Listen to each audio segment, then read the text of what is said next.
Hello, welcome back.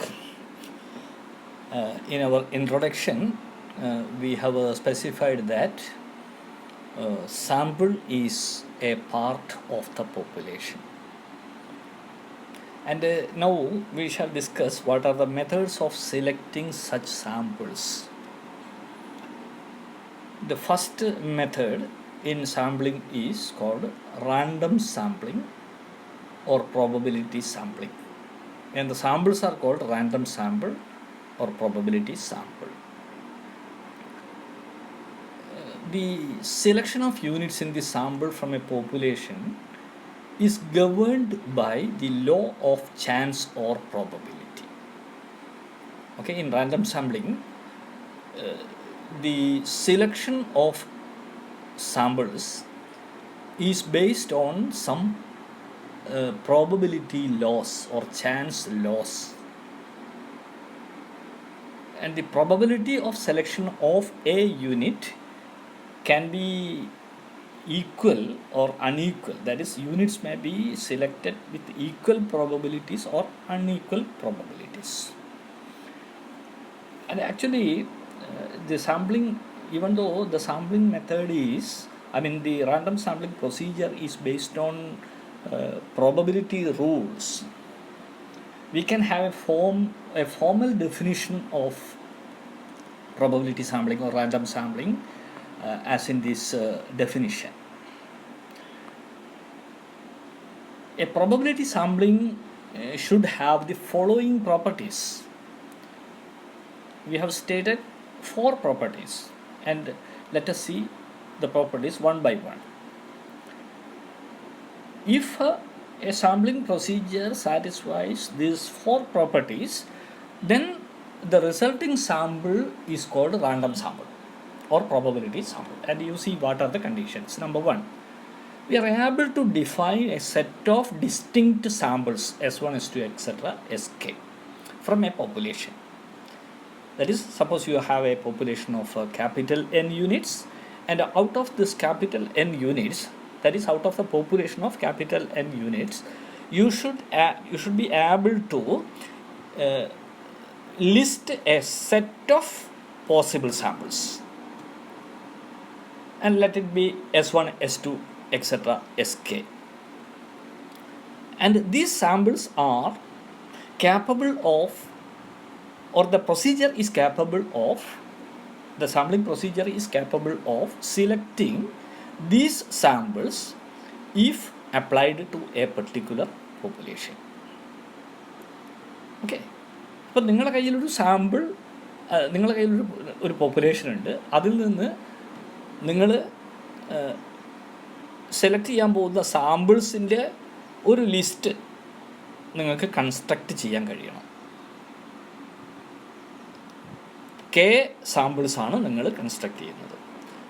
ആ K samples construct ചെയ്യുക പറയുമ്പോൾ ഒന്നാമത്തെ സാമ്പിളിൽ ഏതെല്ലാം യൂണിറ്റ് ഉണ്ടായിരിക്കണം, രണ്ടാമത്തെ സാമ്പിളായ S2-വിൽ ഏതെല്ലാം യൂണിറ്റ്സ് ഉണ്ടായിരിക്കണം, അതുപോലെ kth സാമ്പിളായ Sk-യിൽ എത്ര യൂണിറ്റ്സ് ഉണ്ടായിരിക്കണം, ഏതെല്ലാം യൂണിറ്റ്സ് ഉണ്ടായിരിക്കണം എന്ന് പറയുന്ന രീതിയിൽ നിങ്ങളൊരു ലിസ്റ്റ് ഉണ്ടാക്കി വെക്കുക. എന്നിട്ട് നിങ്ങൾ ഒരു പ്രൊസീജിയർ അപ്ലൈ ചെയ്യുമ്പോൾ നിങ്ങളുടെ പോപ്പുലേഷനിൽ നിന്ന് ഈ യൂണിറ്റ്സ്, ഈ സാമ്പിൾസിൽ ഏതെങ്കിലും ഒന്നായിരിക്കണം നിങ്ങൾ സെലക്ട് ചെയ്യുന്നത്. ഓക്കെ, അത്തരത്തിൽ കെ പോസിബിൾ സാമ്പിൾസിനെ നിങ്ങൾക്ക് ലിസ്റ്റ് ചെയ്യാൻ കഴിയണം. ഒന്ന്. രണ്ടാമത്തത്, each such possible sample Si should have assigned with a probability pi I. That means in your list containing S1, S2, etc., Sk, as stated in the first condition, it should have assigned with some probabilities, some known probabilities. Pi 1 is assigned to S1, pi 2 is assigned to S2, pi 3 is assigned to S3, etc., pi k is assigned to Sk. Okay, അപ്പോൾ 2 കാര്യങ്ങൾ ചെയ്തു കഴിഞ്ഞു. ഒന്നാമത്, നിങ്ങൾ ഒരു list of possible samples ഉണ്ടാക്കി. ആ possible സാമ്പിൾസിനെ നിങ്ങൾ ഒരു നോൺ പ്രോബബിലിറ്റിയുമായിട്ട് അസൈൻ ചെയ്തു. ഓക്കെ, ഇനി മൂന്നാമത്തത്, By a random procedure, you should select one of these SIs with the required appropriate probability pi I.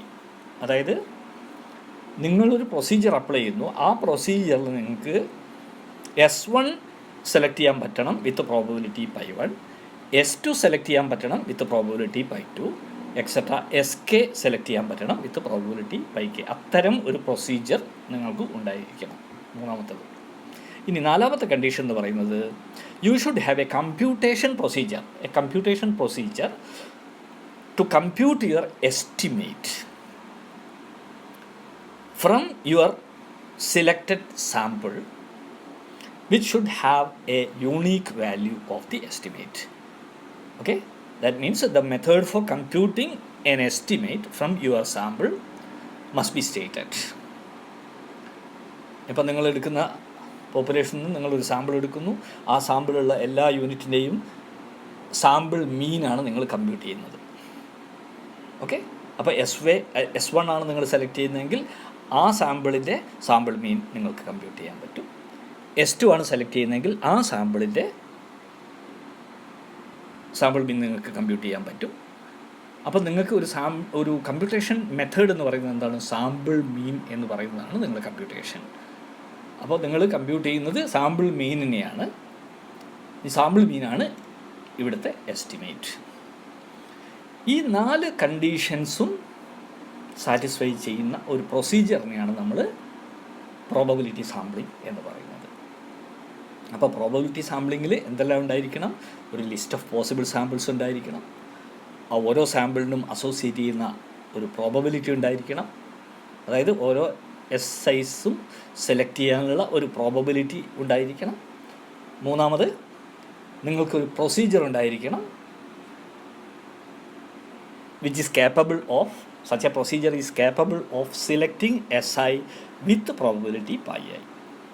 Okay, and finally once you select one SI and you are computing an estimate of that SI. Okay, so you should have different estimates from different samples. Okay, and those estimate may be same, no problem, but you should be able to compute the estimate from a sample.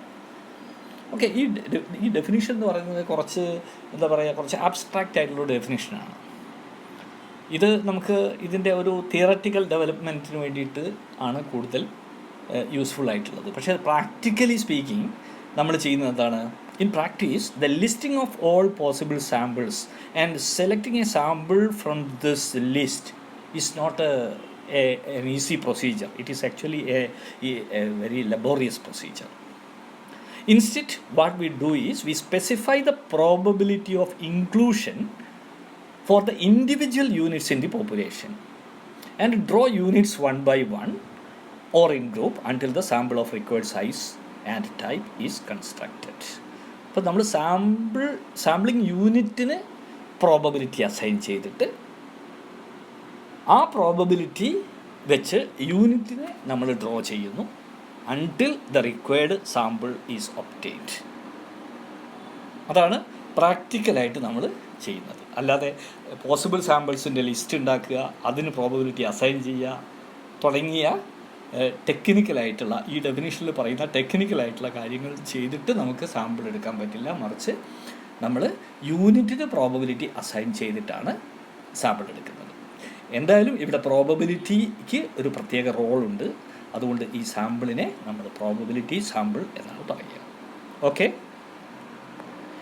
അപ്പോൾ സ്വാഭാവികമായിട്ടും probability sampling അല്ലാത്ത എല്ലാ സാമ്പിളിൻ്റെയും നമുക്ക് non random sample അല്ലെങ്കിൽ non probability sample എന്ന് പറയാം.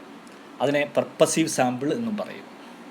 എന്താണ് purposive sample എന്ന് പറയുന്നത്? If the selection of units is not based on a probability rule or probability rules, such a sample is called non-random sample. ഒരുപാട് എക്സാമ്പിൾസ് നമ്മളിവിടെ പറയുന്നുണ്ട്. ഇപ്പോൾ ഒരു സർവേക്ക് വേണ്ടിയിട്ട് നമ്മൾ കുറേ പേര് വോളണ്ടറി ആയിട്ട് തയ്യാറാകുകയാണെന്ന് വിചാരിക്കുക. ഇപ്പോൾ ഒരു മെഡിക്കൽ എക്സ്പെരിമെൻറ്റ്, അതിൽ 10 പേര് പറയുന്നു ഞങ്ങൾ റെഡി. അപ്പോൾ 10 പേരുടെ ഒരു സാമ്പിൾ. അവിടെ പ്രോബബിലിറ്റി റൂൾസ് ഒന്നും അപ്ലൈ ചെയ്യുന്നില്ല. അത് അവർ വോളണ്ടറി ആയിട്ട് തയ്യാറാവുന്നതാണ്. ഓക്കെ. കോട്ട സാമ്പിളിംഗ് എന്ന് പറയുന്ന മറ്റൊരു മെത്തേഡ് ഉണ്ട്. കോട്ട സാമ്പിളിംഗ്. എന്താണ് കോട്ട സാമ്പിളിംഗ്? സാമ്പിളിൽ ഇത്ര യൂണിറ്റ് വേണമെന്ന് ഇൻവെസ്റ്റിഗേറ്റർ ആദ്യം തീരുമാനിക്കുന്നു. ഉദാഹരണത്തിന് 15 പേര് നമ്മളൊരു ഒരു ഇൻവെസ്റ്റിഗേഷന് വേണ്ടി വേണം.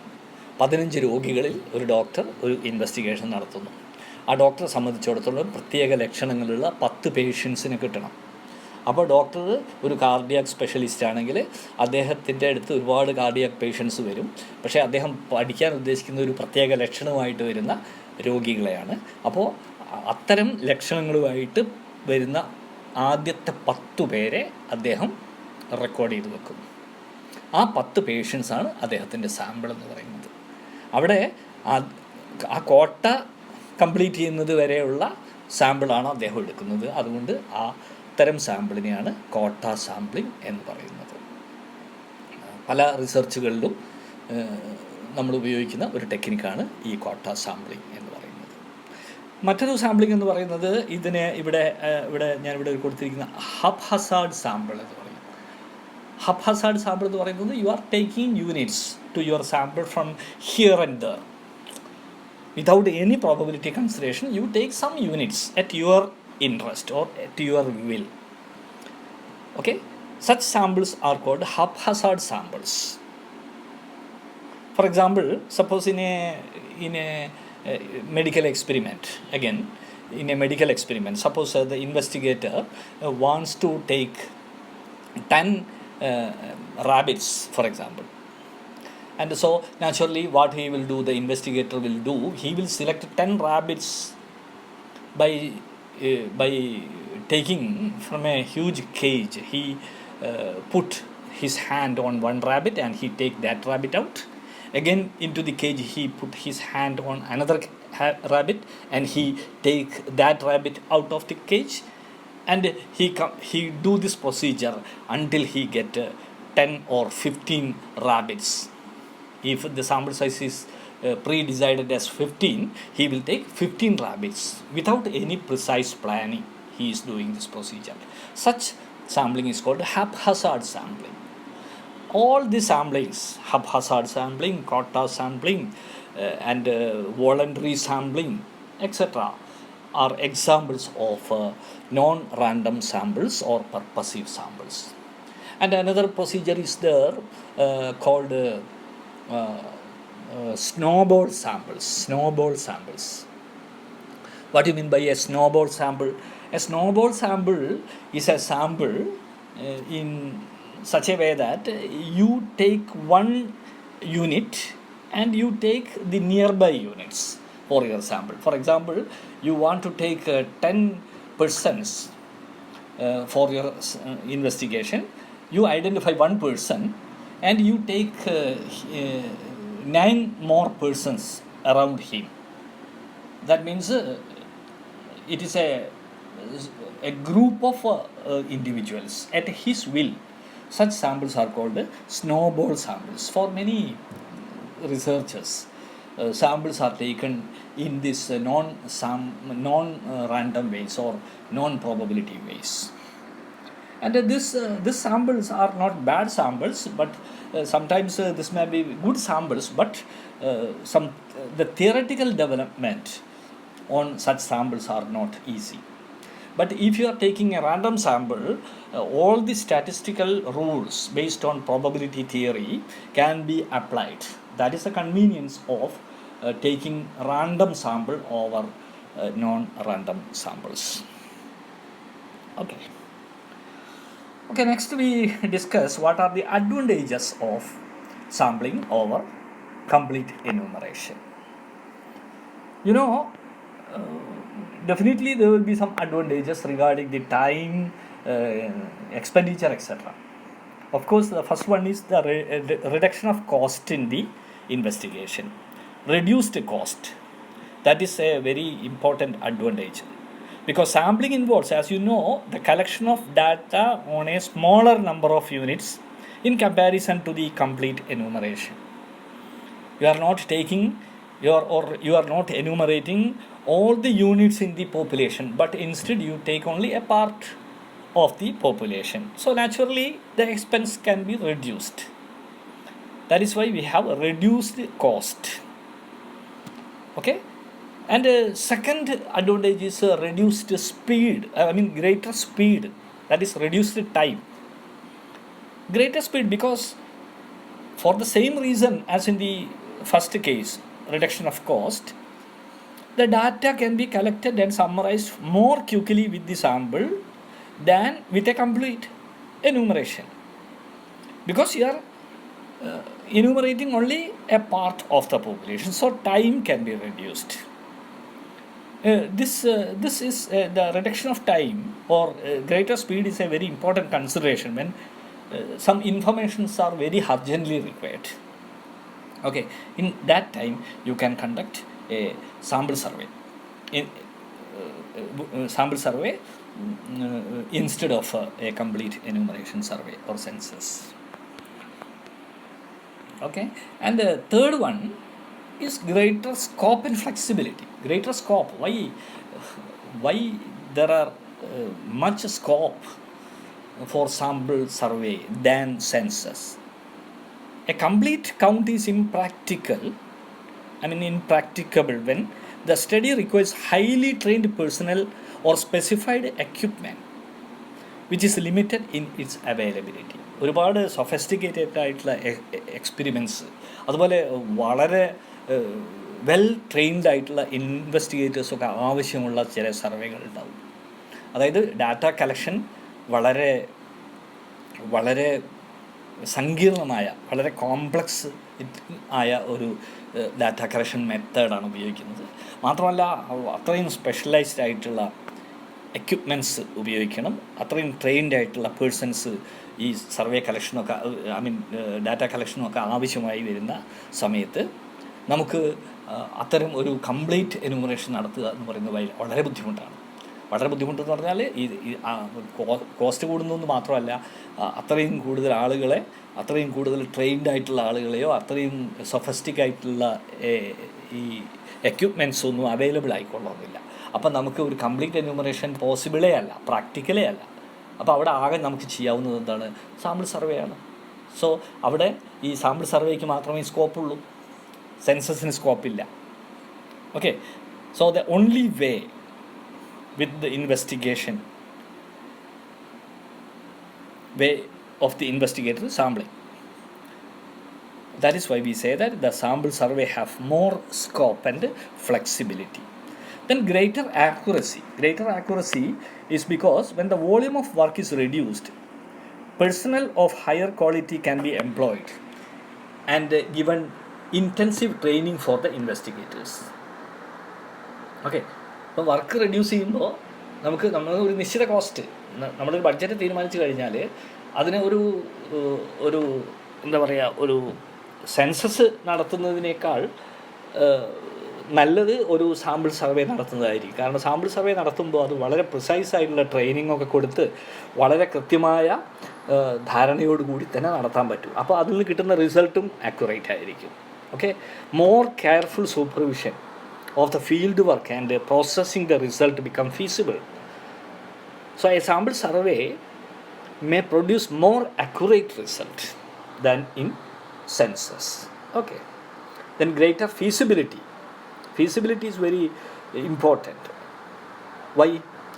ചില എക്സ്പെരിമെൻറ്റിലൊക്കെ നമ്മൾ എക്സ്പെരിമെൻറ്റ് നടത്തുന്ന സമയത്ത് ഡിസ്ട്രക്റ്റീവ് ടെസ്റ്റിംഗ് ആയിരിക്കും. അതായത് ഒരു യൂണിറ്റിനെ നമ്മൾ എന്യൂമറേറ്റ് ചെയ്യുന്നതോടുകൂടി ആ യൂണിറ്റ് ഡിസ്ട്രക്റ്റ് ചെയ്യുന്നു.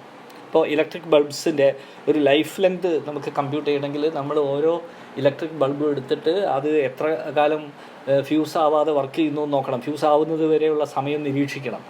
പക്ഷേ ആ റിസൾട്ട് കിട്ടുന്നതോടുകൂടി ആ ബൾബ് എന്തായിപ്പോയി, ഔട്ട് ഓഫ് യൂസ് ആയിപ്പോയി.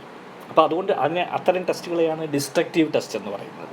അപ്പോൾ ഡിസ്ട്രക്റ്റീവ് ടെസ്റ്റിൻ്റെ കാര്യത്തിലൊന്നും നമുക്ക് ഈ കംപ്ലീറ്റ് എന്യൂമറേഷൻ നടത്താൻ പറ്റില്ല. കാരണം യൂണിറ്റ്സ് മുഴുവനും ഔട്ട് ഓഫ് യൂസ് ആയി കഴിഞ്ഞാൽ പിന്നെ അത്തരം ഒരു പോപ്പുലേഷൻ കൊണ്ട് പിന്നെ പ്രയോജനമില്ലാണ്ടായി മാറും. അപ്പോൾ അതുകൊണ്ട് അതിൻ്റെ ഒരു ഫീസിബിലിറ്റി വെച്ച് നോക്കുമ്പോഴും സാമ്പിളിംഗ് ആണ് ഫീസിബിൾ ആയിട്ടുള്ളത്. അപ്പോൾ ഈ 5 അഡ്വാൻറ്റേജസ് വളരെ ഇമ്പോർട്ടൻ്റ് ആണ്. Reduced cost, greater speed, greater scope and flexibility, greater accuracy, and greater feasibility. Okay, the third one is flexibility, and the fifth one is feasibility. Okay. പക്ഷേ ഇവിടെ ചില അഡ്വാൻറ്റേജസ് ഞാൻ പ്രത്യേകമായിട്ട് പറഞ്ഞിട്ടില്ലെങ്കിലും ചില അഡ്വാൻറ്റേജസിനെ കുറിച്ച് നമ്മൾ ഓർക്കേണ്ടതുണ്ട്. അതായത് ചിലപ്പോൾ എന്താ പറയുക, വളരെ ക്രിട്ടിക്കലായിട്ടുള്ള ചില ടെസ്റ്റുകൾ നടത്തേണ്ട സമയം വരും. സേഫ്റ്റി വെപ്പൺസ് ഇൻ ഡിഫെൻസസ്, അതുപോലെ മെഡിക്കൽ എക്യുപ്മെൻസിൻ്റെ ടെസ്റ്റ്. ഈ മെഡിക്കൽ എക്യുപ്മെൻസിൻ്റെ ടെസ്റ്റൊക്കെ എന്ന് പറഞ്ഞു കഴിഞ്ഞാൽ അത് എല്ലാ എക്യുപ്മെൻസും 1 by 1 അതിൻ്റെ സുരക്ഷിതത്വം ഉറപ്പുവരുത്തുക എന്നുള്ളത് വളരെ പ്രധാനമാണ്. Otherwise the result will be very tedious and it will be very bad. അപ്പോൾ അതുകൊണ്ട് അത് ഉറപ്പുവരുത്താൻ വേണ്ടിയിട്ട് നമ്മൾ എല്ലാ യൂണിറ്റിനെയും ടെസ്റ്റ് ചെയ്യേണ്ട സിറ്റുവേഷൻ വരും.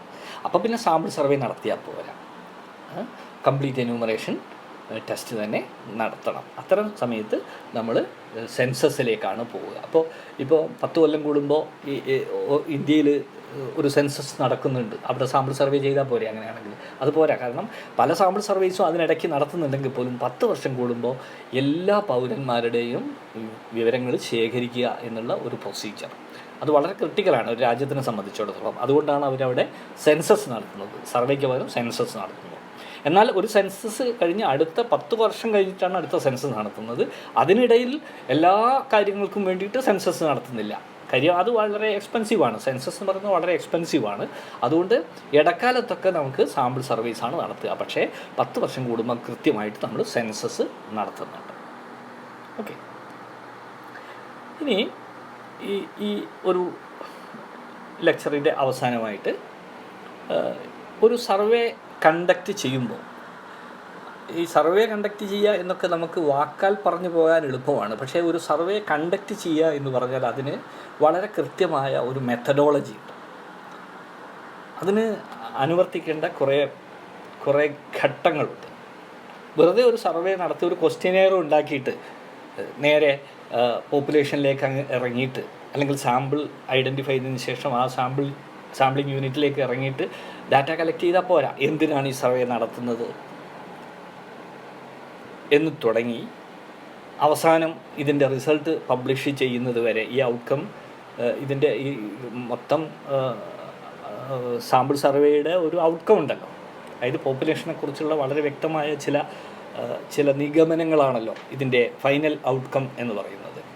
അപ്പോൾ എന്ത് സർവേ നടത്തണമെന്ന് തീരുമാനിക്കുന്നത് മുതൽ അവസാനം ഇതിൻ്റെ റിസൾട്ട് പബ്ലിഷ് ചെയ്യുന്നത് വരെ ഉള്ള സമയത്തിനിടയിൽ ഒരുപാട് ഘട്ടങ്ങൾ നിങ്ങൾ ഫോളോ ചെയ്യണം. അത് വളരെ വെൽ ഓർഗനൈസ്ഡ് ആയിട്ട് ഒരു സർവേ നടത്തിയെങ്കിൽ മാത്രമേ അതൊരു സയൻറ്റിഫിക് സർവേ ആയി മാറൂ. അല്ലെങ്കിൽ ഒരു മുട്ടുശാന്തി സർവേ മാത്രം ആയിരിക്കും അത്. അപ്പോൾ ഒരു സർവേ വളരെ കൃത്യമായിട്ട് മുന്നോട്ട് പോകണമെങ്കിൽ അനുവർത്തിക്കേണ്ട പ്രധാനപ്പെട്ട ചില ഘട്ടങ്ങളുണ്ട്. അതിനെ ഞാനിവിടെ 11 ഘട്ടങ്ങളായിട്ട് ഡിവൈഡ് ചെയ്തിട്ടുണ്ട്. ഈ 11 ഘട്ടങ്ങളിൽ ഞാൻ ഓരോന്നും പറയാം. ഒന്ന് ഏറ്റവും പ്രധാനപ്പെട്ടതാണ്. ഏറ്റവും പ്രധാനപ്പെട്ടതെന്ന് പറയുമ്പോൾ മറ്റൊന്നും പ്രധാനപ്പെട്ടതല്ല എന്നല്ല. Objective of the survey, that is very important. എന്തിനാണ് ഈ സർവേ നടത്തുന്നത്? The objective of the survey has to be clearly defined and well understood by the person planning to conduct it. ഏതൊരു സർവേക്കും ഒരു ഒബ്ജക്റ്റീവ് വേണം. നിങ്ങളെ പ്രോജക്റ്റിൻ്റെ ഭാഗമായിട്ടൊക്കെ ഒരുപാട് സർവേ നടത്തേണ്ടി വരും. അപ്പോൾ സർവേ നടത്തുമ്പോൾ നിങ്ങൾ ഒരു പ്രത്യേക പ്രദേശത്ത് എന്തിനു വേണ്ടിയിട്ടാണ് നിങ്ങൾ ഈ സർവേ നടത്തുന്നത്, നിങ്ങൾക്ക് എന്താണ് വേണ്ടത്, അതിനു വേണ്ടിയിട്ടാണല്ലോ നിങ്ങൾ സർവേ നടത്തുന്നത്. അപ്പോൾ എന്താണ് നിങ്ങളുടെ ഉദ്ദേശം എന്നുള്ളത് ആദ്യമേ വളരെ വ്യക്തമായിരിക്കണം. പലപ്പോഴും എന്താ സംഭവിക്കാന്ന് വെച്ചാൽ നമ്മൾ ഒരു കാര്യത്തിന് വേണ്ടിയിട്ട് സർവേ നടത്തും. അപ്പോൾ ആ സർവേ നടത്തി കഴിയുമ്പോഴേക്കും നിങ്ങൾ യഥാർത്ഥ ഉദ്ദേശത്തിൽ നിന്ന് ഒരുപാട് വ്യതിചലിച്ച് പോയിട്ടുണ്ട്. ആവശ്യമില്ലാത്ത ചോദ്യങ്ങൾ ചോദിച്ചിട്ടുണ്ടാവും, ആവശ്യമുള്ള ചോദ്യങ്ങൾ ചോദിക്കാതിരുന്നിട്ടും ഉണ്ടാവും. ഓക്കെ, അപ്പോൾ അത്തരം സന്ദർഭത്തിൽ നിങ്ങളുടെ ഒബ്ജക്റ്റീവ് വളരെ കൃത്യമായിട്ട് സ്പെസിഫൈ ചെയ്തിരിക്കണം. Okay, it is expected from the statistician to be well versed with the issue to be addressed in consultation with the person who want to get the survey conducted. Survey conduct ചെയ്യുന്ന ഏജൻസിയും ഈ survey നടത്താൻ പോകുന്ന ആളും അഥവാ സ്റ്റാറ്റിസ്റ്റീഷ്യനും തമ്മിൽ വളരെ കൃത്യമായ communication ഉണ്ടായിരിക്കണം. എന്തിനു വേണ്ടിയിട്ടാണ് ഈ സർവേ നടത്തുന്നത് തുടങ്ങിയ കാര്യങ്ങൾ. In complex surveys, big surveys, large scale surveys, sometimes the objective is forgotten. അങ്ങനെ സംഭവിക്കാറുണ്ട്. And the data is collected on those issues which are far away from the objectives. ഒബ്ജക്റ്റീവ്സിൽ നിന്നും വളരെ അകന്നു പോയിട്ട, ഒബ്ജക്റ്റീവായിട്ട് ഒരു ബന്ധവും ഇല്ലാത്ത ഡാറ്റ ആയിരിക്കും കളക്ട് ചെയ്യുക. അവസാനം ഇതിൻ്റെ ഈ ഡാറ്റ പ്രോസസ്സിങ്ങും അതുപോലെ ഡാറ്റ അനാലിസിസും ഒക്കെ വരുമ്പോഴേക്കും നമ്മുടെ ഒബ്ജക്റ്റീവായിട്ട് വലിയ ബന്ധമൊന്നുമില്ലാത്ത കൺക്ലൂഷൻസിലേക്കായിരിക്കും നമ്മൾ എത്തുക, കൃത്യമായ ഒരു ഒബ്ജക്റ്റീവ് ഇല്ലെങ്കിൽ. അപ്പോൾ അതുകൊണ്ട് ഒന്നാമത്തെ ഘട്ടം എന്ന് പറയുന്നത് definition of the objective of the survey in very clear terms. Okay. Second step എന്ന് പറയുന്നത് what is the population to be sampled. നമ്മൾ സാമ്പിൾ എടുക്കാൻ പോകുന്ന പോപ്പുലേഷൻ ഏതാണ്, അത് വളരെ ഇമ്പോർട്ടൻ്റ് ആണ്. ഈ പോപ്പുലേഷനെ കുറിച്ച് പറയുമ്പോൾ രണ്ട് തരത്തിൽ നമുക്ക് പോപ്പുലേഷനെ കുറിച്ച് പറയാം. ഒന്ന് നമ്മുടെ ടാർഗറ്റ് പോപ്പുലേഷൻ, ഒന്ന് നമ്മുടെ സാമ്പിൾഡ് പോപ്പുലേഷൻ. എന്താണ് ഈ ടാർഗറ്റ് പോപ്പുലേഷൻ എന്ന് പറയുന്നത്? Target population means the population for which we require conclusions. അതാണ് target population. But sometimes we will be sampling from a sub population of this target population, discarding some borderlines of the target population. Okay, I hope you are clear with these two terms, sampled population and target population. Based on the objective of the survey, let me read this paragraph.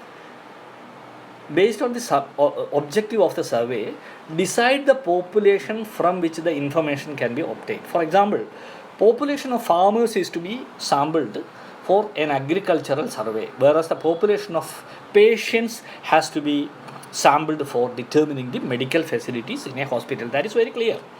ഈ രണ്ട് ആവശ്യത്തിന് വേണ്ടിയിട്ടും നമ്മൾ എടുക്കേണ്ടത് agriculture survey എടുക്കുമ്പോൾ നമ്മൾ ഫാമേഴ്സിൻ്റെ ഒരു population എടുക്കുന്നു.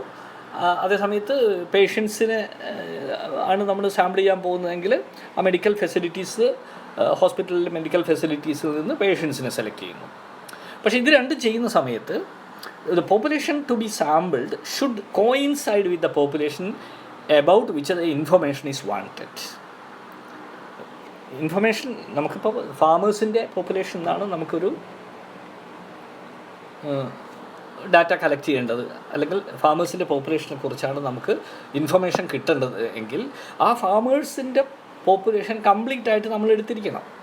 ചിലപ്പോൾ നമ്മളൊരു പ്രത്യേക ഏരിയയിലുള്ള ഫാമേഴ്സിനെ നമ്മൾ ഒഴിവാക്കേണ്ടി വരും, കാരണം അവിടുന്ന് ഡാറ്റ കളക്ഷൻ അത്ര എളുപ്പമല്ല, അല്ലെങ്കിൽ ആ ഡാറ്റ കളക്ട് ചെയ്യാൻ മാത്രമൊന്നും അവിടെ ഇല്ല എന്നൊക്കെ വിചാരിച്ചിട്ട് നമ്മൾ ചില ബോർഡർ ലൈൻസിനെ നമ്മൾ ഒഴിവാക്കും. എന്നിട്ട് ബാക്കിയുള്ള ഫാമേഴ്സിൽ നിന്നായിരിക്കും നമ്മൾ ഡാറ്റ കളക്ട് ചെയ്യുക. അപ്പോൾ ഒരു പ്രശ്നം എന്താ വെച്ചാൽ നമ്മുടെ സാമ്പിൾഡ് പോപ്പുലേഷനും ടാർഗറ്റ് പോപ്പുലേഷനും തമ്മിൽ ചെറിയ വ്യത്യാസമുണ്ട്. കുഴപ്പമില്ല, സാമ്പിൾഡ് പോപ്പുലേഷനെ നമുക്ക് സാമ്പിൾ ചെയ്യാൻ പറ്റും, അതുകൊണ്ട് നമുക്ക് സാമ്പിൾഡ് പോപ്പുലേഷനിൽ വെച്ചിട്ട് നമ്മുടെ സാമ്പിൾ നടത്തിയാൽ മതി. പക്ഷേ കൺക്ലൂഷൻ നടത്തുന്ന സമയത്ത് ഈ വ്യത്യാസവും കൂടി അവിടെ സ്പെസിഫൈ ചെയ്തിരിക്കണം. ഓക്കെ. മാത്രമല്ല, ഈ സാമ്പിൾ നടത്തുമ്പോൾ you should specify that some border lines have avoided from the survey. അപ്പോൾ ആ ഒരു ബോർഡർ ലൈൻ ഒഴിവാക്കിയത് കാരണം നിങ്ങളുടെ കൺക്ലൂഷൻസിൽ ചെറിയ വ്യത്യാസങ്ങൾ ഉണ്ടാവാം എന്നുള്ളത് നിങ്ങൾ സ്പെസിഫൈ ചെയ്തിരിക്കണം. ഓക്കെ, അത്രയും കാര്യങ്ങൾ ചെയ്യണം. ഇനി അടുത്തത് ഡാറ്റ കളക്ട് ചെയ്യുന്നത്. എന്ത് ഡാറ്റയാണ് നിങ്ങൾ കളക്ട് ചെയ്യുന്നത്? Okay, it is important to decide that which data is relevant for fulfilling the objectives of the survey and to note that no essential data is omitted. നിങ്ങളുടെ ഒബ്ജക്റ്റീവായിട്ട് ബന്ധപ്പെട്ട ഡാറ്റ ആണ് നിങ്ങൾ collect ചെയ്യേണ്ടത്. അപ്പോൾ ഒബ്ജക്റ്റീവായിട്ട് ബന്ധപ്പെട്ട ഏതെല്ലാം ഡാറ്റ നിങ്ങൾ കളക്ട് ചെയ്യണം എന്നുള്ളതിനെക്കുറിച്ച് നിങ്ങൾക്ക് നല്ല ഒരു ധാരണ വേണം. ഓക്കെ. അപ്പോൾ നിങ്ങളുടെ ക്വസ്റ്റ്യനെയർ എന്ന് പറയുന്നത് നിങ്ങൾക്കറിയാം, നിങ്ങളെ ക്വസ്റ്റ്യനെയർ എന്ന് പറയുന്നത് നിങ്ങൾക്ക് ഡാറ്റ കളക്ട് ചെയ്യാനുള്ള സൗകര്യത്തിന് വേണ്ടിയിട്ട് നിങ്ങൾ ഉണ്ടാക്കുന്ന ഒരു ചോദ്യാവലിയാണ്. ഓക്കെ. അപ്പോൾ അതിൽ ഒരുപാട് ക്വസ്റ്റ്യൻസ് കൊടുത്തു കഴിഞ്ഞാലുള്ള കുഴപ്പം എന്താ? ഒരുപാട് ക്വസ്റ്റ്യൻസ് കൊടുത്തു കഴിഞ്ഞാൽ റെസ്പോൺസ് കിട്ടുന്നതിൻ്റെ ക്വാളിറ്റി കുറയും. ഓക്കെ. അപ്പോൾ നിങ്ങൾക്ക് വളരെ ടിപ്പിക്കലായിട്ടുള്ള എസെൻഷ്യലായിട്ടുള്ള ക്വസ്റ്റ്യൻസ് മാത്രം അതിൽ ചോദിക്കുക. അനാവശ്യമായിട്ടുള്ള ക്വസ്റ്റ്യൻസ് ഒഴിവാക്കുക. ഓക്കെ. ഇതാണ് ഈ ഡാറ്റ കളക്ട് ചെയ്യുമ്പോൾ ശ്രദ്ധിക്കേണ്ടത്. ഏതെല്ലാം വേരിയബിൾസിൽ നിന്നാണ് നമ്മൾ എടുക്കേണ്ടത്?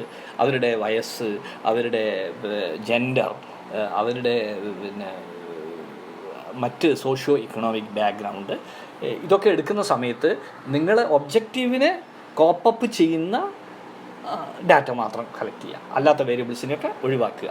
അപ്പോൾ ക്വസ്റ്റ്യനെയർ എപ്പോഴും വളരെ ഷോർട്ടായിരിക്കാൻ ശ്രമിക്കുക. ഒരു 10, 15, 20 ക്വസ്റ്റ്യൻസ് ഒക്കെ മതി. ചിലപ്പോൾ കാണാം ചില റിസർച്ച് ഒക്കെ നടത്തുന്ന ആളുകൾ ക്വസ്റ്റ്യനേഴ്സുമായിട്ട് വരുന്നത് കാണാം. അവരുടെ ക്വസ്റ്റ്യൻസ് എന്ന് പറഞ്ഞാൽ ഒരു 40-45 ക്വസ്റ്റ്യൻ ഉണ്ടാവും. അപ്പോൾ നമ്മൾ ഡാറ്റ ആരായാലും ശരി, നമ്മൾ സ്റ്റാറ്റിസ്റ്റിക്സുകാരായാലും പോലും നമ്മൾ ആദ്യത്തെ കുറച്ചൊക്കെ ഫില്ല് ചെയ്തിട്ട് പിന്നെ ഉള്ളതൊക്കെ വെറുതെ എന്തെങ്കിലുമൊക്കെ തട്ടിവിടും. അപ്പോൾ ആ ക്വസ്റ്റ്യനെയറിൻ്റെ ക്വാളിറ്റി കുറയും. അതോടൊപ്പം തന്നെ ആ സർവേയിൽ നിന്ന് ഉരുത്തിരിയുന്ന ഫൈനൽ കൺക്ലൂഷനെയും അത് ബാധിക്കും. അതുകൊണ്ട് എസെൻഷ്യലായിട്ടുള്ള ഡാറ്റ മാത്രം കളക്ട് ചെയ്യാൻ വേണ്ടിയിട്ട് ശ്രദ്ധിക്കുക.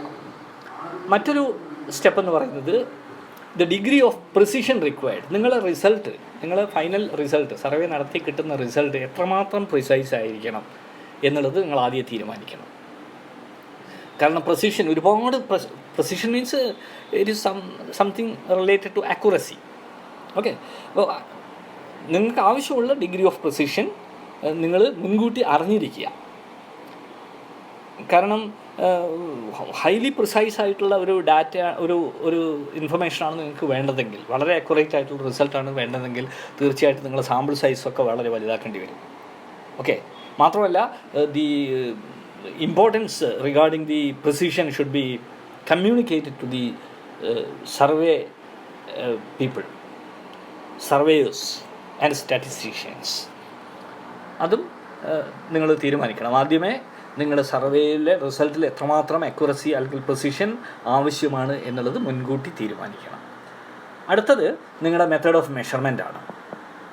The choice of measuring instrument and the method of measuring the data from the population needs to be specified clearly. For example, the data has to be collected through interview or questionnaire or personal visit or combination of all these 3 approaches.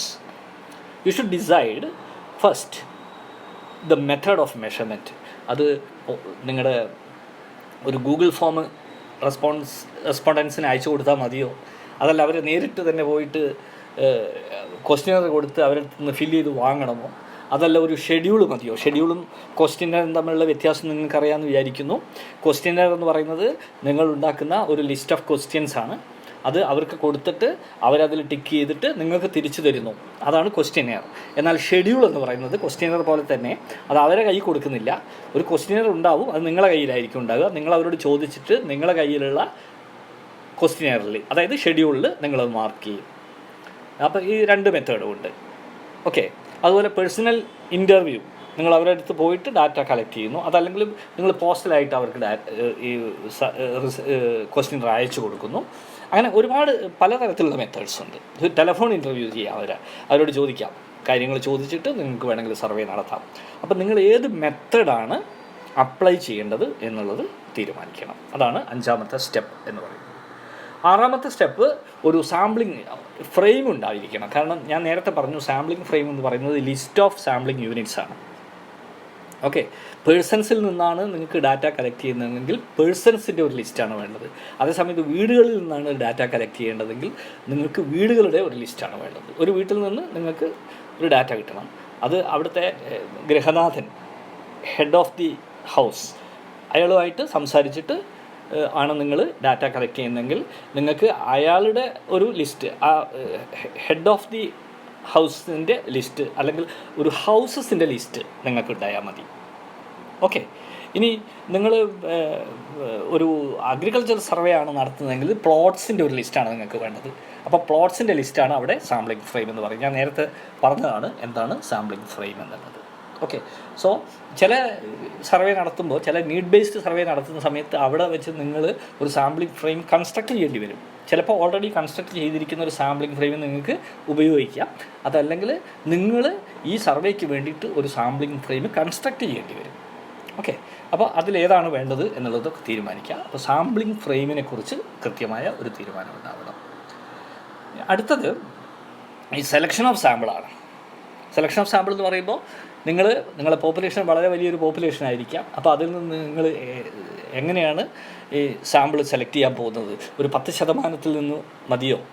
അതായത് 1000 പേരുള്ള 1000 യൂണിറ്റുകളുള്ള ഒരു പോപ്പുലേഷനിൽ നിന്ന് നിങ്ങൾക്ക് ഒരു 100 യൂണിറ്റിൻ്റെ survey ആണോ നടത്തേണ്ടത്? അതല്ല വെറും 50 യൂണിറ്റ് മതിയോ? അതല്ല വെറും 15 യൂണിറ്റ് മതിയോ?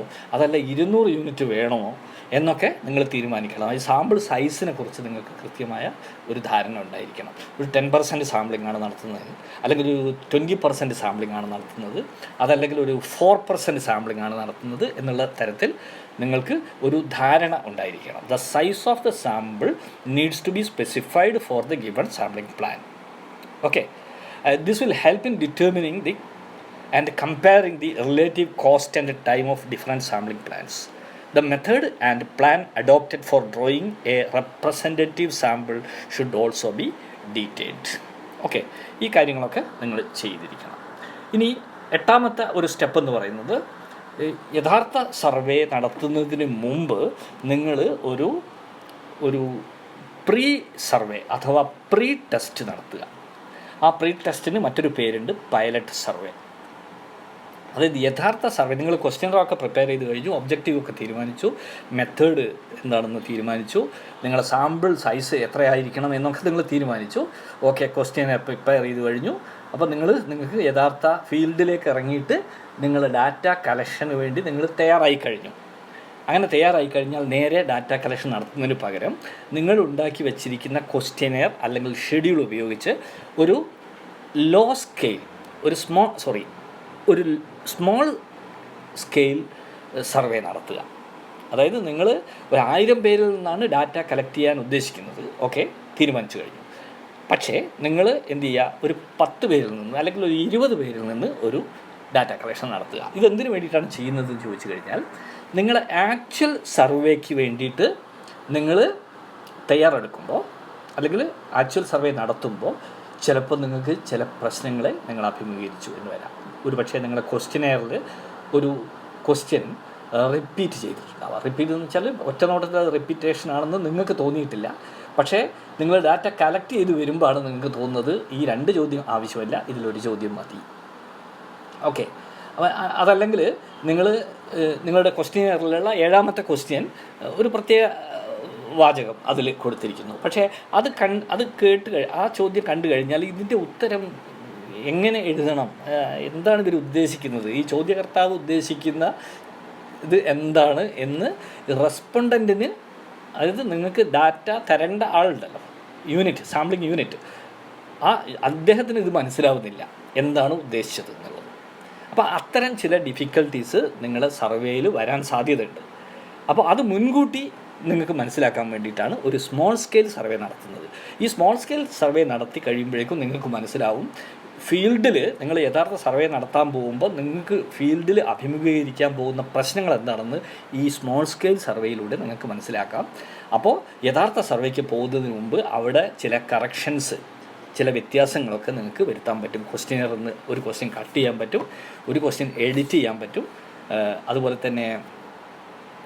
അതുപോലുള്ള ചില കാര്യങ്ങളൊക്കെ നിങ്ങൾക്ക് ചെയ്യാൻ പറ്റും. അപ്പോൾ ആക്ച്വൽ സർവേയിൽ വരുത്തേണ്ട ചില മാറ്റങ്ങളെക്കുറിച്ചുള്ള ഒരു ധാരണ ഈ പ്രീ ടെസ്റ്റ് അഥവാ പൈലറ്റ് സർവേ നടത്തി കഴിഞ്ഞാൽ നിങ്ങൾക്ക് മനസ്സിലാവും. ഓക്കെ, പൈലറ്റ് സർവേയും കൂടി നടത്തി നിങ്ങളെ കറക്ഷൻ നടത്തി കഴിഞ്ഞാൽ ഇനി മറ്റൊന്നും ആലോചിക്കേണ്ടതില്ല, നിങ്ങളുടെ ഫീൽഡിലേക്ക് പോകാം.